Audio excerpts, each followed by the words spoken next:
या फिर कहीं रुपया पैसा अटक गया हो, नहीं निकल रहा हो, किसी व्यक्ति से कोई काम करवाना है, वो काम नहीं कर रहा, कोई फाइल आगे नहीं बढ़ रही है, कोई कार्य अटक रहा है, तो एक जल के पात्र में जल भरकर 5 बेलपत्री शिव जी को समर्पित कर कुंदकेश्वर महादेव का नाम लेकर एक सफेद पुष्प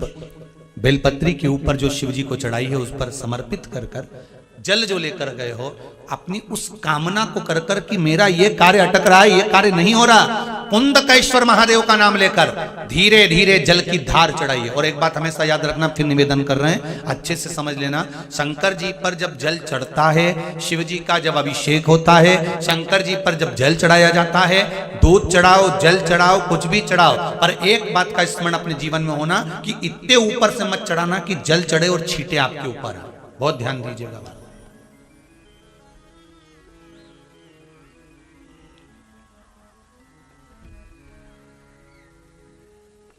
यहां तक वर्णन करा गया है कि शंकर जी का जल चढ़ा हुआ जहां से बहकर जाता है ना, उसको लांगा तक नहीं जाता।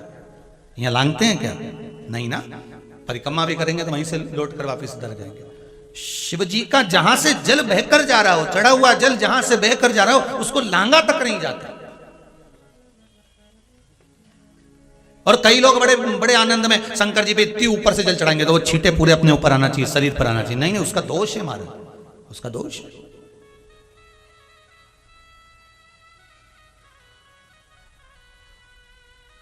शिव जी को अगर आप जल चढ़ा रहे हो, जैसे आप भगवान को अगर जल चढ़ाओ, दूध चढ़ाओ, तो मान लो अगर जैसे एक सरल भाषा में समझ लो और अच्छे से कि जैसे ये शिवलिंग है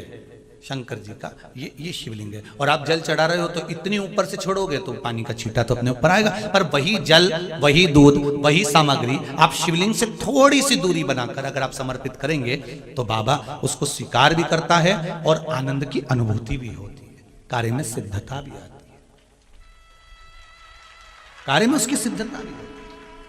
अब तुम तो ऊपर से छोड़ रहे हो जिससे वो पानी तुम्हारे ऊपर ही आए, तो वो एक अलग प्रसंग है, वो एक अलग विषय।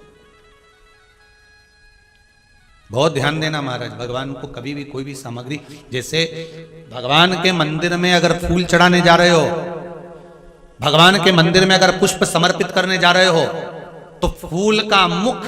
अपनी ओर नहीं होना चाहिए। फूल का मुख कहां पर होना चाहिए? जम के बोलो जरा। या फिर कहीं रुपया पैसा अटक गया हो, नहीं निकल रहा हो,